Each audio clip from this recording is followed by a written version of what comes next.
Diz assim: vós tendes por pai ao diabo, e quereis satisfazer os desejos do vosso pai. Ele foi homicida desde o princípio, não se firmou na verdade, porque não há verdade nele. Quando ele profere mentira, fala do que lhe é próprio, porque é mentiroso e pai da mentira. Então veja que Jesus está falando essa palavra aqui, e aqui existe um princípio: vós tendes por pai o diabo, e quereis satisfazer os desejos do vosso pai. Então, o desejo do pecador é para o pecado, aonde facilmente ele cai debaixo do domínio de Satanás. Nós, filhos de Deus, nós podemos começar a partir do momento que nós cedemos. Entenda, toda ação de Satanás na minha e na sua vida começa aqui, ó. Começa aqui. Por isso que uma vez que a pessoa nasceu de novo, o próximo passo é nós caminharmos com ela na renovação da mente. Uma mente não renovada na palavra vai ser uma mente dominada pelo diabo. Vale a pena você até anotar essa frase. Uma mente não renovada na palavra será uma mente dominada pelo diabo.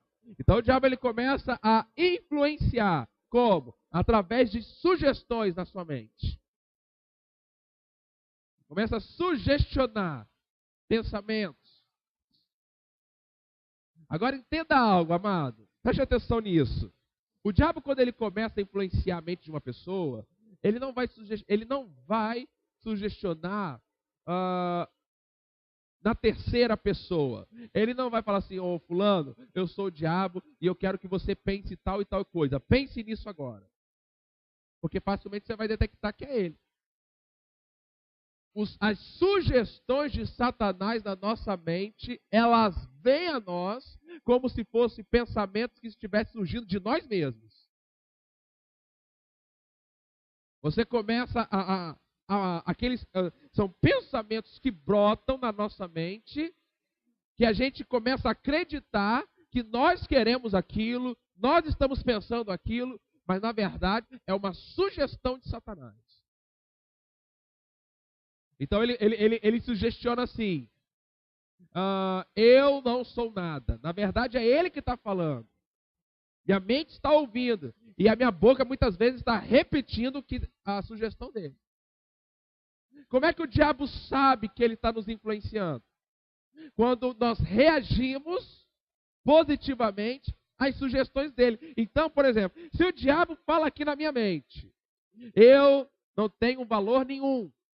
Aí ele fala que eu não tenho valor nenhum, eu não tenho valor nenhum. Eu começo a pensar naquela sugestão. Aí quando eu vou conversar com você, aí você me encontra: ô pastor, você está meio assim abatido, você está meio triste, o que está acontecendo? Aí eu falo assim para você: não, irmão, que eu não tenho valor nenhum. O que o diabo vai perceber? Que eu estou debaixo do quê? Da influência dele. Eu estou aceitando as sugestões dele como se fossem minhas. E se a pessoa tiver uma ferida emocional ainda, que ela precise de aceitação das pessoas, que ela precise da atenção das pessoas, aí o diabo ele vai começar a sugestionar: ninguém gosta de mim. E aí eu vou me comportar dessa forma. É o que eu vou falar. Então, facilmente, o diabo ele vai perceber que a minha mente cai na influência dele. Agora, se eu tiver uma mente renovada na palavra, eu vou poder me sujeitar a Deus, na sua palavra, eu vou resistir àquele pensamento, e aí o diabo vai fugir. Agora, amado, esse é um processo que nós temos que realizar. Pensamentos, amado, quando os pensamentos eles vêm na nossa mente, eles precisam ser avaliados e tais pensamentos estão em linha com a palavra. Você pode pensar: pastor, a mente é minha, eu penso o que eu quiser. Sim, de certa forma é verdade. Mas se você pensar o que você quiser, você pode pensar coisas que o diabo esteja querendo que você pense. Então, qual é o ideal? Que os seus pensamentos, você avalie os seus pensamentos pela palavra de Deus. Bom, então uma pessoa, o diabo ele começa a influenciar dessa forma. Aí ele começa a sugestionar. A pessoa começa a ceder aquelas sugestões. Como? Falando o que está pensando. Preste muita atenção nisso, amados. Como é que você cede às sugestões de Satanás? Quando você passa muito tempo pensando naquelas sugestões. Então, voltando ao meu exemplo, o diabo ele sugestionou na minha mente que ninguém gosta de mim, que eu não tenho valor. Aí eu penso, hoje eu vou embora, aí eu vou para casa, aí eu fico lá pensando, realmente, ninguém gosta de mim, eu não tenho valor. Eu estou cedendo. Aí hoje ninguém gosta de mim, ninguém me dá valor, fui na igreja, entrei, olha, ninguém falou comigo, o pastor não falou comigo, o irmão tal não falou comigo, realmente, por aí vai. Aí o diabo, ele já aceitou um pensamento, agora eu vou colocar um outro pensamento. Nesse segundo pensamento, ele já começa a me oprimir. Então veja, vocês estão percebendo, amados, que é uma crescente? Sim ou não, gente? Ele começa a me oprimir. Por quê? Eu vou cedendo espaço. Aí ele percebeu, bom, essa mente aí eu posso controlar. Diga bem forte assim, minha mente é renovada na palavra. Minha mente o diabo não pode controlar. Amém? Bom, agora vamos entrar, porque esse, amados, é o degrau, é basicamente a estratégia que o diabo usa, né, para oprimir nós, que somos os filhos de Deus, você, né? Se você não se atentar para aquilo que está na sua mente, por exemplo, situações passadas, mal resolvidas, que nós ficamos pensando muito nisso. Aliás, tudo que você pensar demais que não for a palavra de Deus, vai ser instrumento do diabo para oprimir você. O texto que a gente leu de sujeitai-vos, pois, a Deus, resistir ao diabo, não, 1 Pedro 5,8, perdão, fala sobre você vigiar. No versículo antes do versículo 8, versículo 7, fala sobre ansiedade. A ansiedade é um instrumento do diabo oprimir eu e você. Uma pessoa ansiosa é uma pessoa oprimida. Mas vamos lá. Aula 5, possessão. Amado, antes de eu ler aqui, preste atenção, deixa eu iniciar da seguinte forma, preste atenção. Todo crente, com poucas exceções, mas isso é regra geral, todo crente aqui, todos vocês aqui, tem algum causo de endemoniado para contar. Você conhece alguém, você viu alguma coisa, você participou de algum culto, você viu, ou você mesmo expulsou, ou ficou endemoniado, você não tinha coragem, você saiu correndo, alguma coisa. Ou você ouviu uma história que contaram para você, de um endemoniado, lá em 1900, não sei aonde, na igreja, não sei. Amado, olha só. Eu também conheço alguns causos de possessão demoníaca.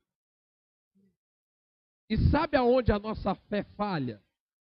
Diz respeito a expulsar demônio? É justamente os causos que a gente conhece. Porque muitas das vezes nós estamos supervalorizando os causos que nos são contados, que nós ouvimos, e não nos atentamos ao seguinte, o que a palavra de Deus diz. Qual é o ensino bíblico a respeito disso? O que a palavra instrui a respeito disso? Bom, vamos lá, vamos para a lição, vamos para a parte ali da introdução. O que é possessão?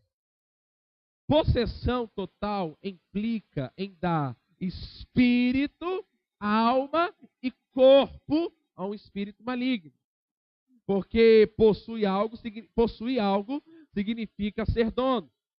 Em uma possessão total, a pessoa submeteu todo o seu ser para ser possesso ou possuído por espírito maligno.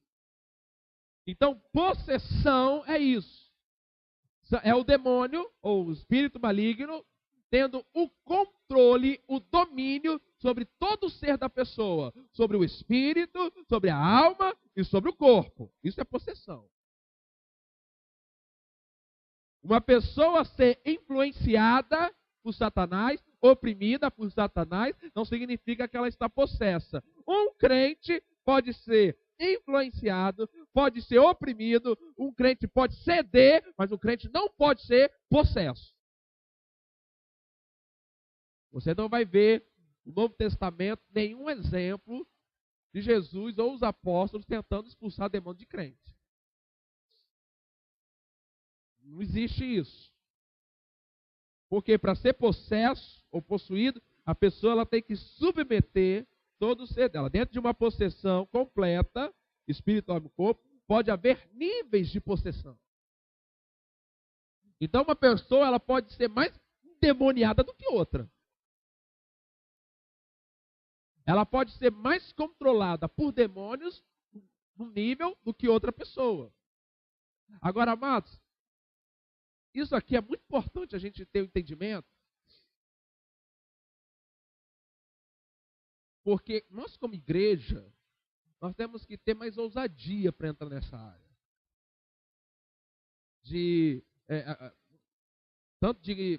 Porque são as três coisas que Jesus mais fazia. Ele pregava, ele curava e ele expulsava demônios. Jesus chegava num lugar, ele pregava, os enfermos eram curados e os espíritos malignos eram expulsos. Às vezes nós estamos procurando estratégias para fazer a obra, mas a estratégia já foi dada. Nós temos que fazer as mesmas coisas. Nós temos que pregar o evangelho, temos que curar os enfermos e temos que expulsar os demônios. Eu estava vendo as fotos que os irmãos colocaram ontem, da programação aqui, meditando também nesse tema que a gente está estudando hoje. Eu acredito, amado, que nós temos, eu vi ontem a foto cheia aqui de gente. Nós temos que começar a ter uma ousadia de começar a chamar essas pessoas à frente, porque elas vêm naquela reunião, mas não vêm no domingo. Então nós temos que nos preparar para estar aqui, começar a impor as mãos sobre aquelas pessoas, curar os enfermos que estiverem no meio delas, expulsar os demônios, para que essas pessoas saiam daqui tocadas pelo poder de Deus.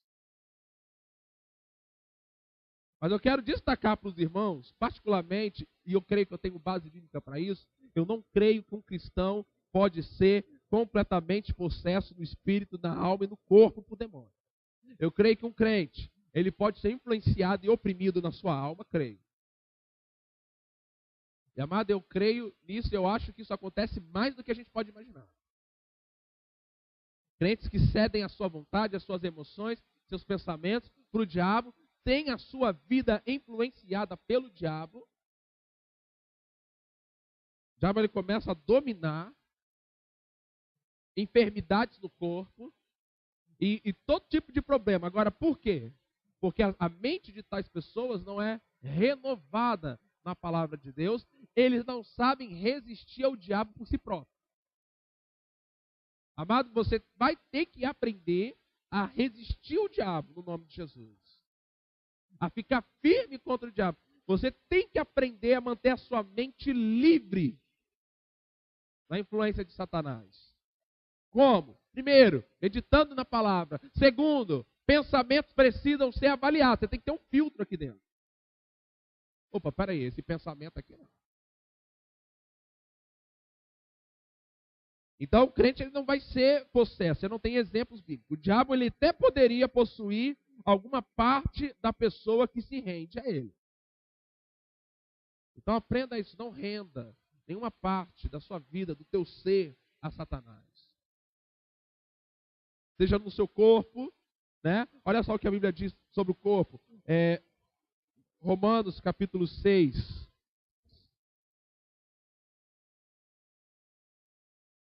Vamos lá, Romanos capítulo 6.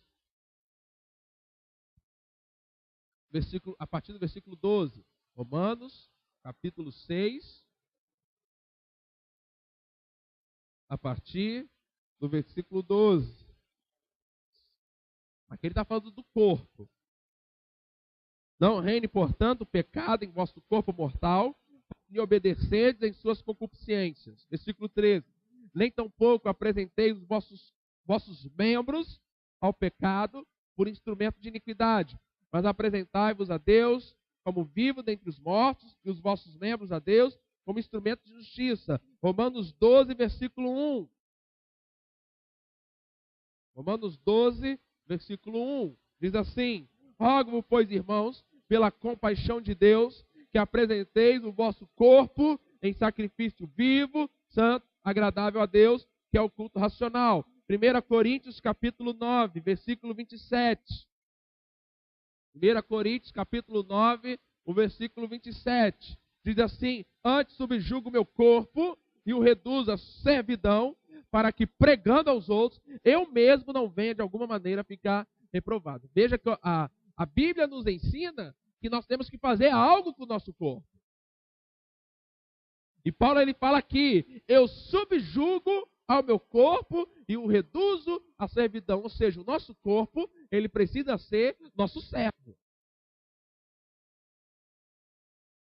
Então, por isso, nós não podemos deixar que o pecado domine o nosso corpo. Porque o pecado dominando o nosso corpo, o diabo ele vai nos dominar por meio do nosso corpo. A nossa alma também. Tiago capítulo 1, versículo 22. Tiago capítulo 1, o versículo 22 diz assim: Tiago 1, 21, perdão. Diz assim: pelo que rejeitando toda imundícia e acúmulo de malícia, recebei com mansidão em vós a palavra enxertada, a qual pode salvar a vossa alma. Bom, então, amado, se você não quer ser influenciado, sugestionado, oprimido pelo diabo, você vai ter que aprender a governar tanto o seu corpo quanto a sua alma, que inclui, a sua alma inclui a sua vontade, as suas emoções e os seus pensamentos. Até aqui, amém, gente? Marcos capítulo 5, endemoniado gadareno.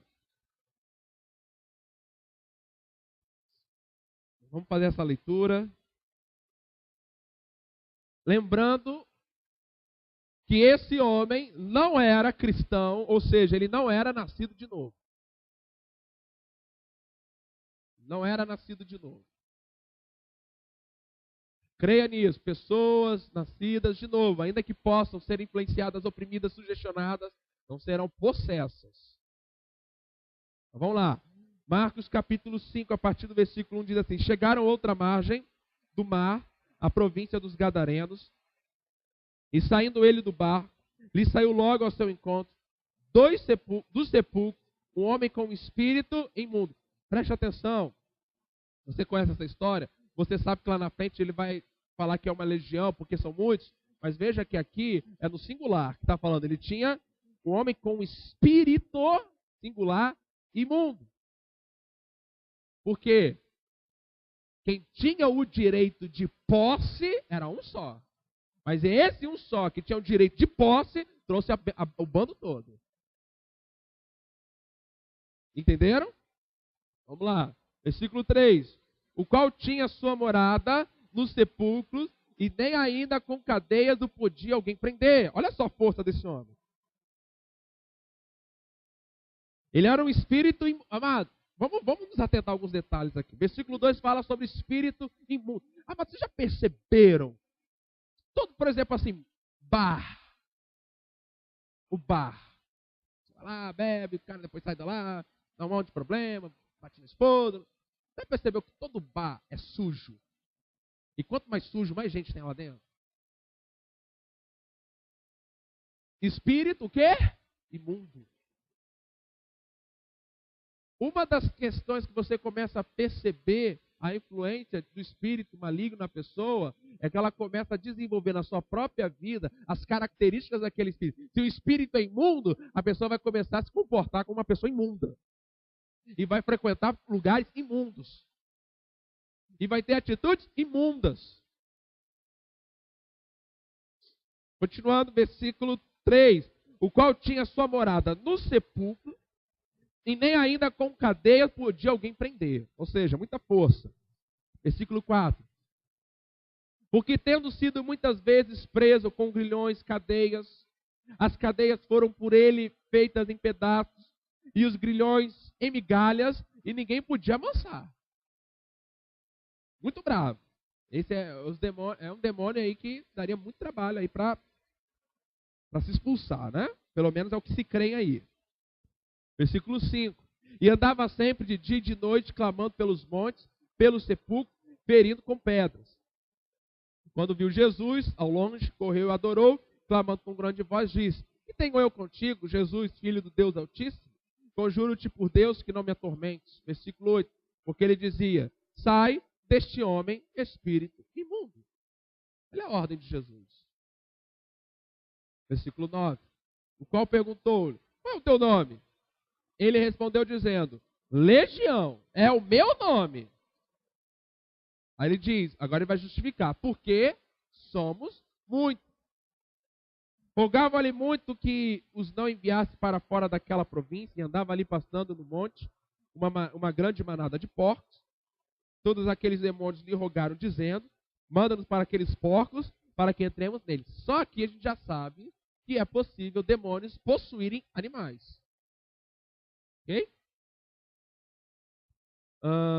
Versículo 12, todos aqueles demônios rogaram-lhe dizendo, tal. Versículo 13, e Jesus logo lhe permitiu. E saindo aqueles espíritos imundos, entraram nos porcos, e a manada se precipitou por um despenhadeiro no mar, e eram quase 2.000 e afogou-se no mar. E os que apacentavam os porcos fugiram, anunciaram na cidade e nos campos, saíram muito a ver o que era aquilo que tinha acontecido. Versículo 15. Foram ter com Jesus, viram o endemoniado, o que tivera a legião, assentado, vestido e em perfeito o quê? Veja, que uma das ações dos demônios é tirar a pessoa do juízo normal dela, deixar louca, afetar a mente dela. Mas tudo isso aqui começou o quê? Com sugestões. Que uma pessoa, uma vez que ela vai cedendo, ela pode chegar ao ponto da loucura. Ela pode chegar ao ponto da loucura. Então viram ele assentado, vestido, em perfeito juízo e temeram. E os que aquilo tinham visto, contaram o que lhe acontecera ao endemoniado acerca dos porcos, e começaram a rogar que saíssem do seu território. Isso aqui é interessante. Jesus expulsa o demônio, sai o demônio que tinha posse, os demônios que estavam ali, a legião toda. O homem fica sentado, vestido em perfeito juízo. As pessoas viram aquilo e a reação dela, elas começam a rogar que Jesus saísse do território. Amado, uma das coisas que a gente tem que entender, quando a gente entra nessa esfera de ação, de expulsão de demônios, de lidar com endemoniados, não é algo agradável de se ver. Não é algo muito agradável você ficar vendo a pessoa ali endemoniada, distribuindo, você tem que expulsar. E geralmente as pessoas, elas têm uma, inclusive principalmente os crentes, elas têm uma repulsa a isso.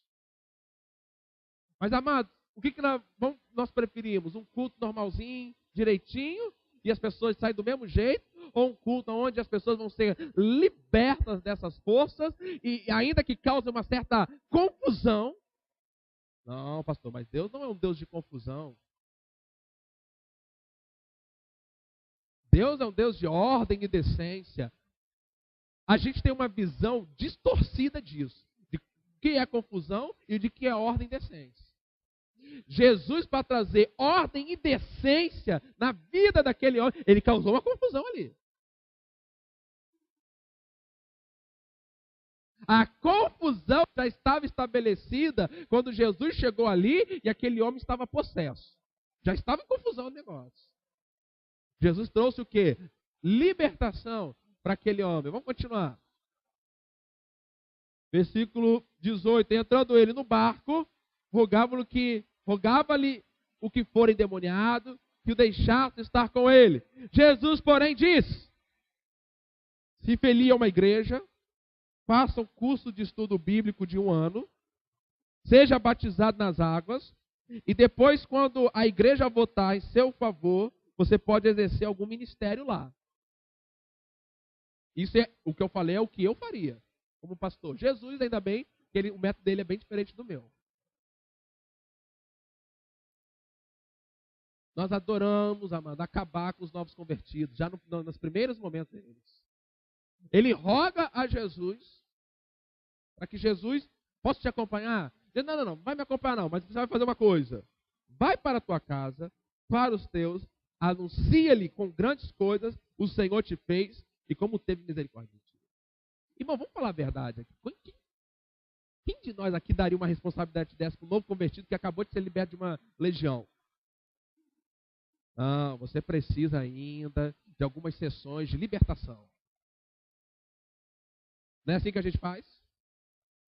Não, irmão, vem cá. Não, você ainda precisa passar por um processo longo e árduo de cura interior. De quebras de maldições. Jesus fala com ele naquele momento, vai para a tua casa, para os teus, anuncia-lhes. Olha só, vai para a tua casa e para os teus e faz o quê? Faz o quê? Para anunciar o que ele teria que fazer?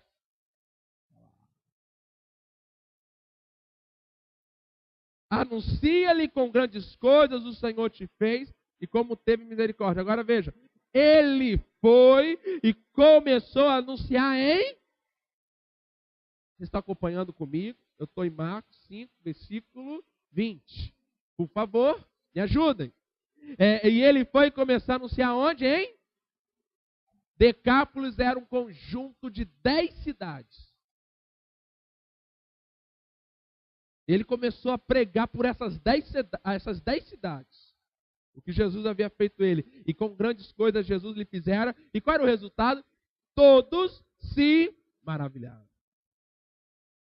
Veja, amado, que esse homem, ele teve a sua aparência completamente transformada. Ele que era um selvagem, rasgava suas roupas, se feria com pedra. Depois da palavra de ordem de Jesus, esse homem estava normal. Ainda que a Bíblia não diga por quê, como ele chegou a esse nível de possessão, uma coisa nós podemos ter certeza: ele foi liberto. Os demônios foram expulsos. E Jesus envia ele imediatamente para contar o que Jesus tinha feito para ele. Eu acredito, amado, que ainda que não seja a nossa prática, mas era a prática de Jesus, nós deveríamos dar aos novos convertidos a responsabilidade de saírem e contar o que Jesus fez na vida deles. Porque depois, se eles ficarem muito tempo com a gente, eles vão perder essa ousadia. Se eles demorar muito os novos convertidos começarem a pregar o evangelho, eles vão ficar igual eu e você. Nós devemos envolver os crentes, esses novos crentes, no serviço de testemunhar ousadamente o que Jesus fez por eles, para que eles estejam falando dessas obras. Ponto 3. O que acontece quando o demônio sai da pessoa? Mateus 12, versículo 43, 45. Quando o espírito imundo tem saído do homem, anda por lugares áridos. Então veja, quando o espírito imundo tem saído, o que ele vai fazer? Vai andar por lugares áridos, buscando repouso e não encontra. Versículo 4. Então diz: voltarei para a minha casa, de onde saí, e voltando acha desocupada, varrida e adornada. Olha só, desocupada, varrida e adornada. Ou seja, não adianta a casa estar só desocupada e estar limpa. Ela precisa estar cheia. Versículo 5. Então vai, leva consigo outros 7 espíritos piores do que ele, e entrando, habitam ali. E são os últimos atos desse homem piores do que os primeiros. Assim acontecerá também a esta geração má. Então veja que há uma tentativa daquele espírito voltar para a casa de onde saiu. Ele vai manter as suas tentativas para seduzir a pessoa a fazer o que é errado, para trazer uma doença, uma enfermidade. Não é suficiente que a gente expulse o espírito maligno de uma pessoa. É necessário que a pessoa seja ensinada na palavra de Deus para que ela possa resistir a Satanás e por si mesmo se manter livre.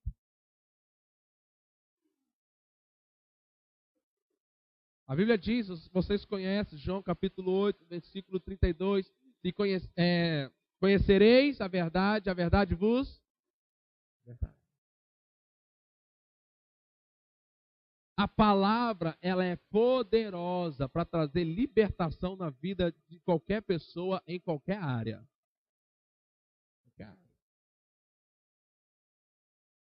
Então nós temos que expulsar o demônio, mas em seguida nós temos que ensinar aquela pessoa a se encher da palavra de Deus.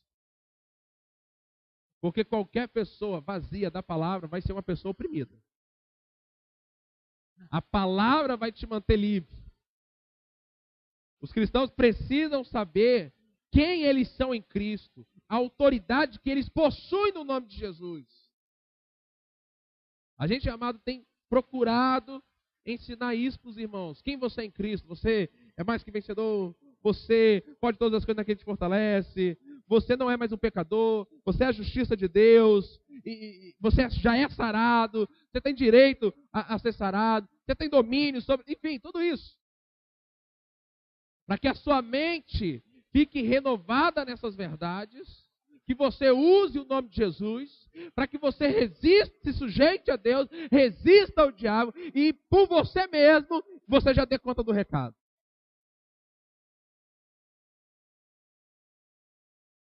Agora, permanecendo livre. Vamos lá em Gálatas, capítulo 5. Gálatas. Lembrando que Paulo está escrevendo aos Gálatas, ele está escrevendo a pessoas que são nascidas de novo, já eram cheias do Espírito Santo, mas ele faz uma advertência aqui, Gálatas capítulo 5, versículo 1. Gálatas, capítulo 5, versículo 1. Diz assim: Estai, pois, firme na liberdade com que Cristo nos libertou, não tornei a meter-vos debaixo do jugo da servidão. Amado, se Paulo faz uma advertência à igreja a ficar firme na liberdade, significa que, uma vez que eu sou liberto, se eu não me atentar, eu posso voltar novamente a uma postura de escravidão. Eu posso ser liberto hoje, mas se eu não me atentar aos princípios da palavra e não me manter liberto, eu posso chegar no momento em que, uma vez que eu fui liberto, agora eu posso estar de novo aprisionado. Isso é muito importante. Você entender isso. Você pode ter nascido de novo, ter sido batizado no Espírito Santo, cheio do Espírito Santo, liberto. Aí você não se atentou aos cuidados para a sua vida espiritual. Vida na palavra, vida de oração, comunhão com a igreja, não congrega, não tem vida com Deus, não tem vida de comunhão. Abre a sua mente para as sugestões de Satanás. O diabo, ele tem o poder de sugestionar você, influenciar a sua vida, oprime você. Ou seja, ainda que uma vez você tenha sido liberto, ainda que você potencialmente poderia usar o nome de Jesus e viver liberto, porque você não se atenta à palavra de Deus, aí o que acontece? Você se coloca novamente numa posição de escravidão, de servidão.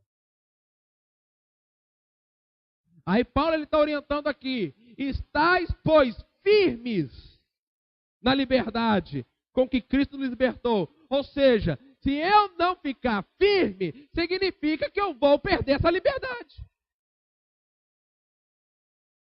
E que o que é o contrário de liberto? É preso. Então, se atente a isso, amado. É interessante A gente percebeu em alguns momentos, Jesus curava uma pessoa e falava assim, ó, vais e não peques mais, para que não te suceda algo pior.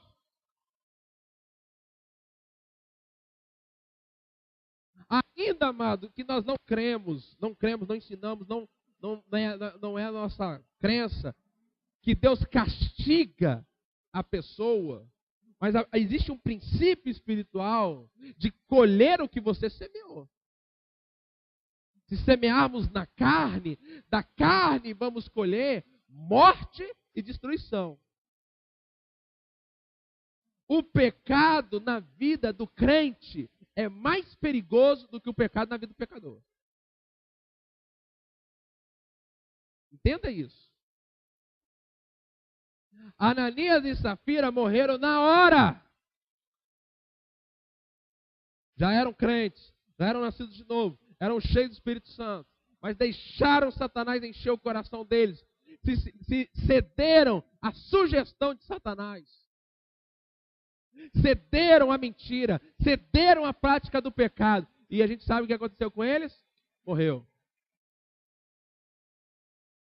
Paulo, ele vai, amado, existe algo, eu nunca ouvi isso sendo empregado, ensinado, a gente tem que começar a falar isso. É melhor, ainda que não seja, eu não creio que a vontade de Deus para que ninguém morra cedo. Não creio. Qualquer pessoa que morreu jovem, de alguma forma a vontade de Deus não foi feita. Morreu jovem, morreu antes dos 70, dos 80 anos, a vontade de Deus não foi feita, de algum jeito. A vontade de Deus é que a gente tenha uma vida longa. Porém, é melhor morrer jovem e ir para o céu do que morrer velho e ir para o inferno. Em Coríntios, lá em 1 Coríntios, está falando de um rapazinho lá que tinha relações sexuais com a esposa do pai. Quem lembra disso? Qual é a recomendação de Paulo? Entregue a carne dele para ser destruída por Satanás, para que o espírito seja salvo. Tem gente que é melhor morrer cedo, antes de ser tarde demais para ela. Sabe qual era a preocupação do apóstolo Paulo com esse menino? Deixa ele morrer logo, antes que ele vá para o inferno. Por enquanto, se ele morrer, ele vai para o céu. Mas ele pode passar de um ponto, se ele continuar com isso, ele vai morrer, e nem para o céu mais ele vai. Então eu prefiro que ele morra agora, e vai para o céu, do que ele morrer depois de ir para o inferno. O raciocínio é esse, gente. Então, veja, depois em 2 Coríntios, dá a entender que esse menino se arrependeu e a coisa foi consertada. Mas o pecado na minha e na sua vida, que já somos filhos de Deus, é mais perigoso do que o pecado na vida do pecador. Porque o pecador não conhece a palavra, ele não... Enfim. Então, amado, fuja do pecado. Além do pecado aprisionar você, vai antecipar a data da sua morte. Existe uma crença popular que quando chega a hora da pessoa, ela morre. Isso é mentira, amado. Isso não está na palavra, não. Esse negócio que você nasceu com dia, hora, né, dia, mês, ano e hora marcada para morrer. A minha Bíblia diz assim: honra teu pai e tua mãe para que te... Se eu posso prolongar, é porque eu também posso fazer o quê? Encurtar. Crente no pecado está pedindo para morrer. Vamos falar isso, diga assim, crente no pecado. Fala forte, crente no pecado está pedindo para morrer. Você pode dizer amém, porque é verdade, gente.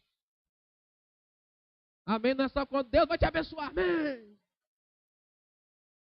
Eu estou falando aqui é verdade, amado.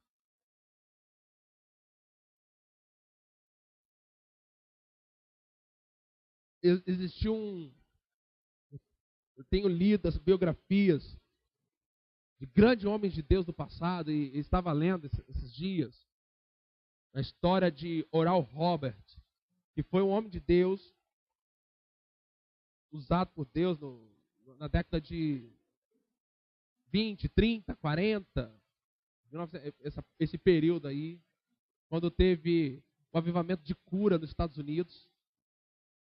Um dos homens que Deus levantou foi Oral Roberts. E ele tinha uma característica peculiar. Deus havia dado a ele um sinal da presença de Deus na vida dele para curá-lo. Toda vez que o braço direito dele esquentava, ele sabia que ele poderia começar a orar pelos enfermos e os enfermos seriam curados. E Oral Roberts teve um filho. O nome desse filho é Ronnie Roberts. E o filho dele se envolveu com drogas, enfim, algumas situações. É contado na biografia, e o filho dele morreu cedo. E a grande crise de Oral Roberts foi que saber se o filho tinha ido para o céu ou para o inferno. Imagina, um pregador, Oral Roberts, ele tinha uma tenda e ele viajava pelos Estados Unidos pregando o evangelho, curando os enfermos. E a tenda dele era a maior tenda que existia na época, para 18 mil pessoas. E nessa crise da perda do filho, ele foi visitado um dia por Kenneth Hagin. E Kenneth Hagin foi até ele com uma palavra de Deus para confortar o coração dele. E Kenneth Hagin, quando chegou para conversar com Oral Roberts, disse para ele: Oral, eu creio que Deus falou comigo sobre a situação do seu filho. E ele, o que Deus falou? E aí ele citou esse exemplo, esse texto bíblico, de que o corpo do filho dele foi entregue a Satanás para ser destruído, para que o espírito dele fosse salvo. Amado, o pecado na minha e na sua vida pode antecipar a nossa morte. Por isso, crente, se vem em pecado, arrependa-se, abandone o pecado, volte a viver com Deus, para que sua vida tenha mais tempo aqui nessa terra. Para que você não encurte a sua vida aqui. A Bíblia vai falar em 1 João, vamos lá em 1 João? Capítulo 5.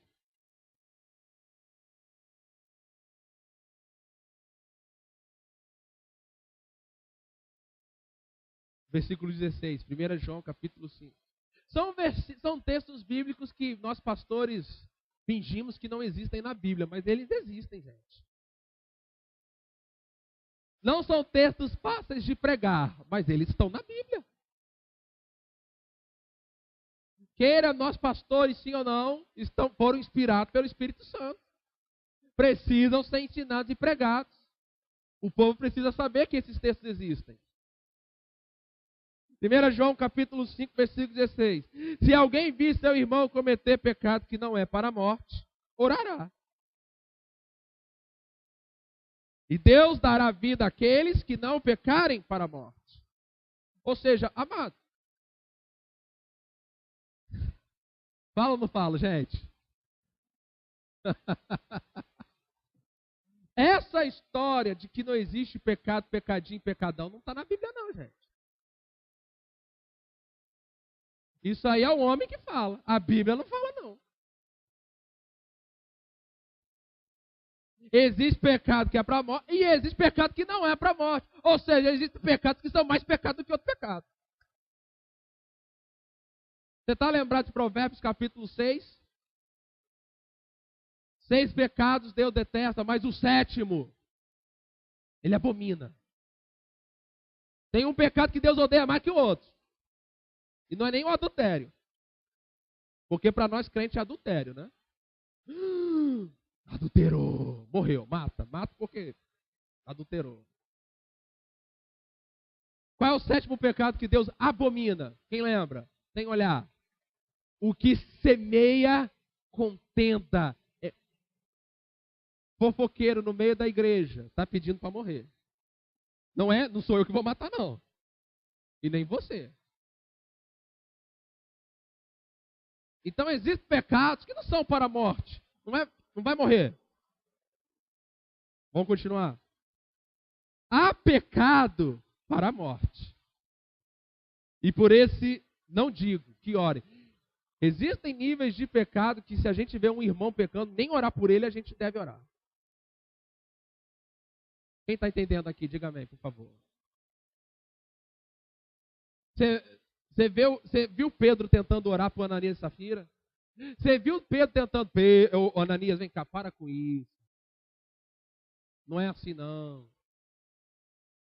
Alguém viu Jesus tentando bater um papo com Judas, ô Judas, para com isso, Judas.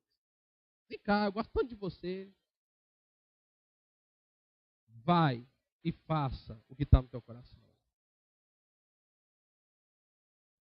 Antecipou a morte dele. Ananias e Safira anteciparam a morte dele. E tem um tanto de crente, amado, que vai, a data lá, que vai constar na certidão, era para ser mais para frente, e tá chamando a data para ser mais para agora. Amado, eu não ia falar sobre isso não. O Espírito Santo deve estar falando com alguém, ou vai falar com alguém no vídeo. Mas pecado está colocando sua vida em risco. E se tiver um chamado de Deus para o ministério, pior ainda. Crente pecando já é perigoso. Alguém chamado para o ministério pecando, está acelerando, turbinado esse negócio aí. Permanecendo livre, primeiro, como é que a gente faz? E se encha da palavra de Deus. Colossenses 3,15 diz assim, ó, Colossenses 3, versículo 15 diz, a paz de Deus. Não, Colossenses, está errado aí. É 3,16, corrijam aí por favor. Colossenses 3,16. A palavra de Cristo habite em vós, abundantemente, em toda sabedoria, ensinando-vos, admoestando-vos uns aos outros, com salmos, hinos, cânticos espirituais, cantando ao Senhor com graça em vosso coração. A palavra de Cristo habite em vós abundantemente. A palavra, ela está perto de você, amado. Ela está no teu coração e na tua boca. Ela tem que estar, você tem que estar rico da palavra de Deus. Meditando, lendo, memorizando a palavra, falando a palavra. Falar a palavra vai manter você liberto.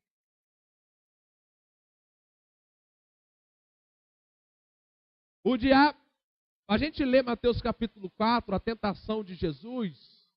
A gente acha que Jesus foi tentado, como eu estou falando aqui com vocês. Jesus foi tentado, a Bíblia diz, da mesma forma que nós somos tentados, por meio de sugestões, pensamentos que vieram na mente dele. Ainda que os pensamentos tivessem vindo na mente dele, Jesus respondia verbalmente. Falando o quê? A palavra. Agora, amado, você tem que se encher da palavra. Você tem que colocar o princípio básico da fé em prática. Marcos 11, 23. Você tem que confessar a palavra de Deus. Falar a palavra de Deus. Tudo que você disser vai acontecer. Diga isso. Tudo que eu disser. Diga forte, diga. Tudo que eu disser vai acontecer. Então, amado, fale a palavra. Fale a palavra. Agora, para que você também não saia daqui amedrontado com o que eu acabei de dizer, amado, se você não está pecando, você não precisa ter medo. Se está com medo, está devendo.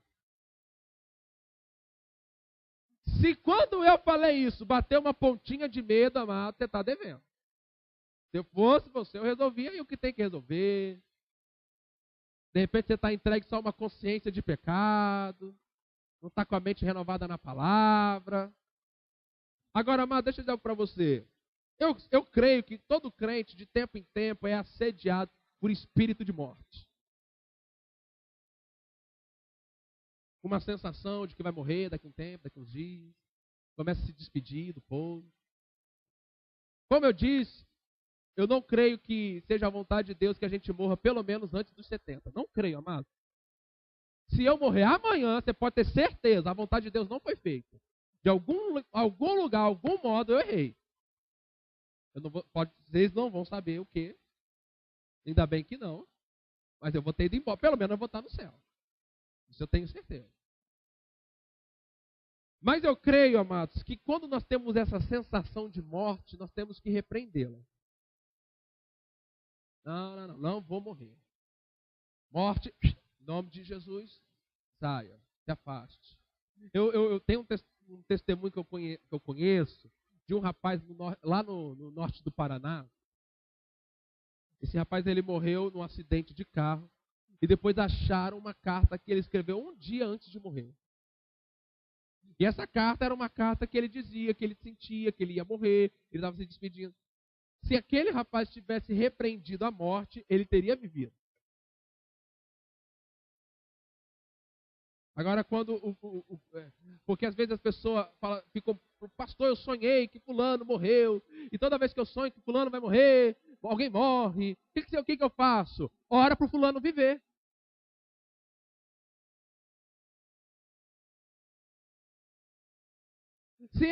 Se vocês me verem atravessando a rua, e o carro está vindo, e eu não estou vendo o carro, você vai ficar olhando? E o carro vai bater no pastor, vai matar ele. Eles vão dar um grito, pastor, peraí. Alguns mais ousados vão fazer igual filme de ação, né? Vai correndo, vai pular e vai me jogar, e vai eu e ele junto lá rolando.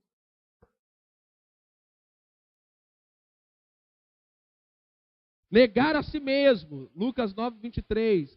Jesus fala lá. Alguém quiser vir após mim, negue-se a si mesmo, tome a sua cruz. Né? Desenvolver uma vida de louvor e oração contínua. Manter comunhão com a igreja. Mas você é crente, vindo para a igreja já está difícil. Imagina os crentes que não vêm.